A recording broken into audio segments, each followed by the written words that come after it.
Greetings, everyone. Genie Ali finally on the screen. I was setting this up this past week. Might need a mic. Still setting it up. Um, Today I will talk about the problem of the shared chart that I come across when trying to make a prediction, or trying to make an accurate prediction, I should say. All right, and I will do that via this game that happened this past Sunday between the Buffalo Bills and the Denver Broncos, and this was an NFL wild card game. And I bet on it, of course. If I'm going to talk about a chart, it's because I bet on it as well. All right, it was after they took the lead.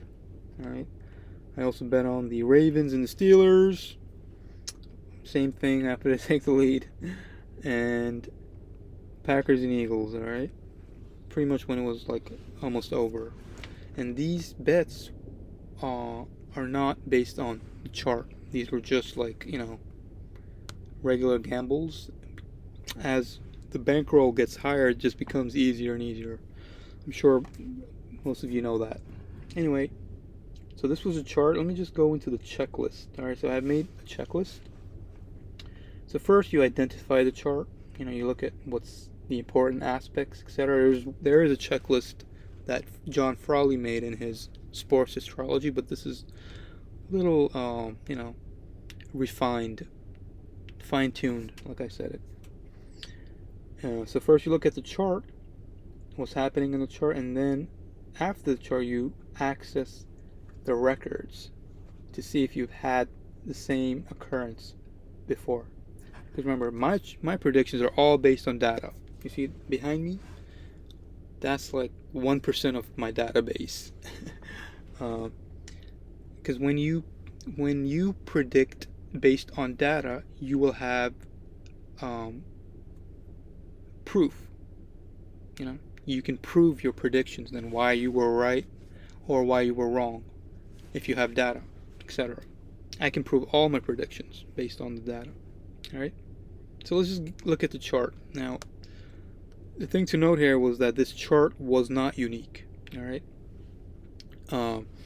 When I first came across this chart, this was last week, like in the middle of the week, Wednesday. The game was on Sunday. I was very happy to see it. But then, like a day before the game, Saturday, I saw that there's a chance that this won't be unique, and I will show you why, after this chart. So the main reason I thought this was unique was because of Pluto on the 10th. All right, because usually when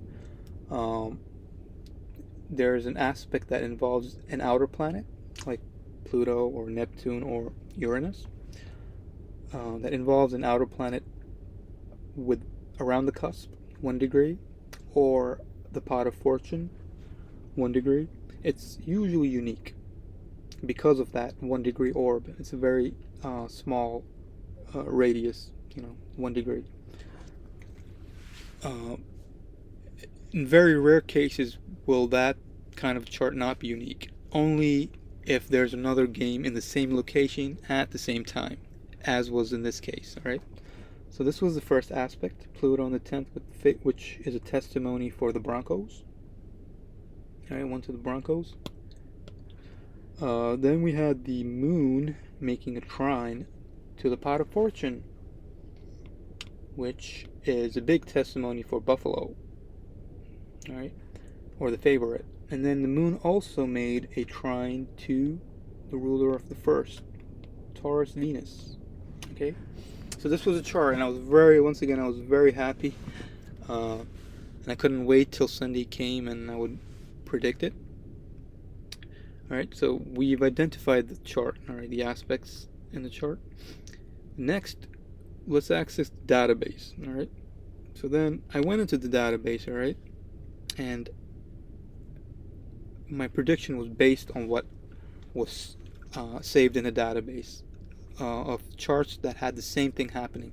Now, before I get into that, let's just see what's happening. All right, there's one thing I didn't mention. If you look at the moon, what the moon is doing here, all right, it's making a trine to the pot of fortune, but it's also making a trine to the ruler of the first. Now, this is special because, you see, it's like a double trine, two trines, okay? Trine and trine. So the moon is making a double aspect, all right? This is special because this, again, this is based on data. The moon, I have charts where the moon makes two aspects, all right, to two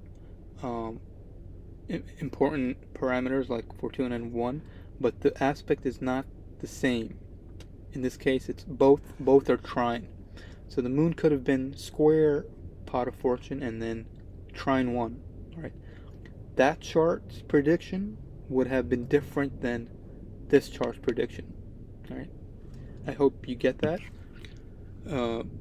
I'll probably get into this for another video, right? But the point is that when the moon is making two aspects and both of the nature of the aspects are the same, that's a very special case. I call it a double aspect. You can label it whatever you want, but if you are keeping a database like this, then you would categorize this type of chart different than when the moon is making two aspects, but they're not the same aspect. Okay, so this is a special aspect, right? Now let's just go into the database and see what happens when this special occurrence or the special aspect occurs, right? So, oh, and by the way, so this was the game in Buffalo. So remember, this game was in Buffalo at 1:03. I forgot to mention. All right. The listed time was 1 p.m. The kickoff was at 1:03. Right, that's normal for American football.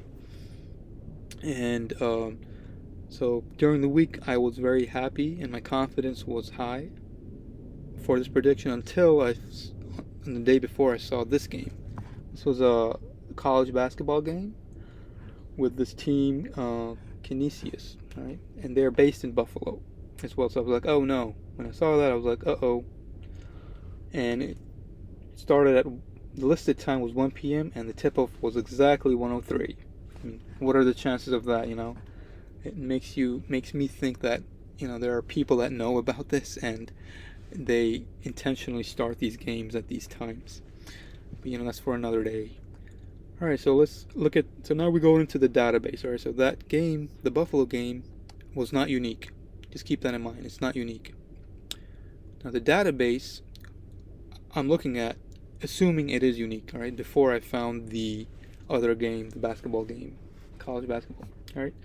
So the first game match in the database that had the same thing happening was this game on 6th November 2022, NFL. Same thing, like 1 p.m. It was like a 1:04 kickoff, maybe 1:03. So look at the ruler of the 7th, Leo, alright, the sun, right here, making a conjunction with the south node. Alright, that's a testimony for the favorite. The Packers were favored. And also the ruler of the first. By anti-scion, you subtract 30. By 1846 is like 1114. And the anti-scion, or the shadow of Aquarius, is Scorpio. So 30 minus 18, 11, whatever, goes right here. Okay? So there's the anti-scion. Okay, let me just... And the anti-scion, when in Scorpio at 1114, also makes a conjunction with the south node. Right? So as you can see here, the 7th ruler, sun, is making a conjunction with the south node, as is the first ruler by anti-scion. So that's also a double aspect, because the same lord, one by anti-scion, one by body, is making a conjunction to the same node. All right, so that's a special occurrence. Okay, and that was so we had one to the favor, one to the underdog. Right? God. And then we have one more aspect that I didn't mention, Moon making a sextile to 10, which is also favorite. Alright, so look. 7 conjunct South Node, favorite. Moon sextile 10, favorite. 2 to the favorite. And then 1 by Anticyon conjunct South Node, which is underdog. Alright, so 2 favorite, 1 underdog. Double aspect. Sorry. I mean, the double aspect are actually this and this, but in the chart they're together, alright? And what happened in this chart? The favorite lost, alright? Packers lost. As you can see, I have it right here, see? Favorite, Packers lost. 9 to 15. Now I had another one. Same thing, alright? This was a tennis match in Dominican Republic, I think. Yeah, Santo Domingo. 2nd June 2024. 10:08 a.m. in the morning. Alright. So the favorite was her. Alright. And the other one was the underdog. Now, so this chart was also unique. Dominican Republic, 10 a.m. I mean, come on. So let's go into the chart. The ruler of 1, Sun, applying conjunct to pot of fortune. And as is 10, ruler of Venus, ruler of Taurus, Venus. It's right there. It's right next to 1. Right? They're both together. 1 Fortuna conjunction, 10 conjunction. Guess what?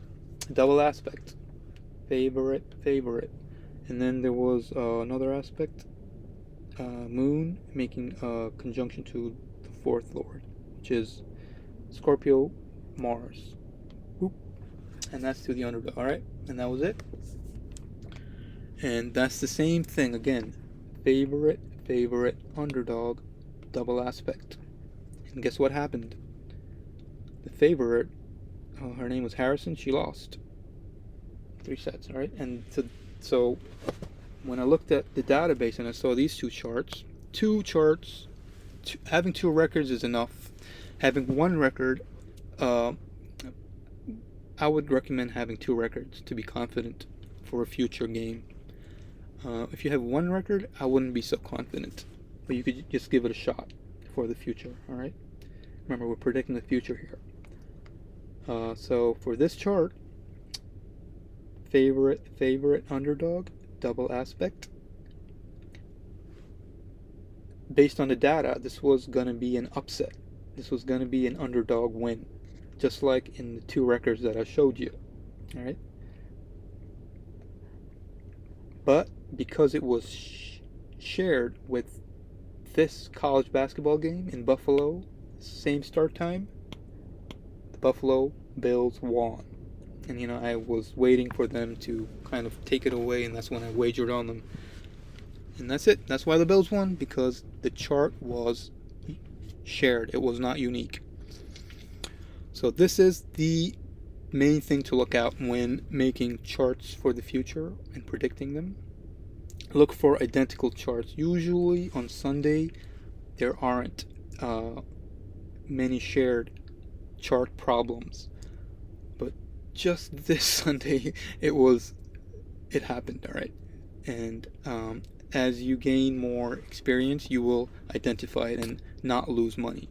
Because remember, in the past, the main reason that I lost money and made bad predictions was because the chart was not unique. It was shared, and I just didn't find it. Anyway, so I hope that was I hope that wasn't too much. That was the video for today. Share charts, watch out for them, identify them, and remember, keep building up that database. Also, if you have, for you astrologers out there that are charting and learning, if you have questions, please feel free to email me. You can see that in the information something tab in the YouTube thing, but my email is I'll just put it here actually. Come on, stop. Here's my email. You can just email me your charts and questions about the chart, alright? I'll be glad to help. 13hebe13 at gmail.com. Alright, I think my Gmail thing is there somewhere on the YouTube. I'm sure it is. Oh, come on. This is the most annoying part of iPad. There. Alright. Anyway, thank you for watching. I'll see you in the next one. Goodbye.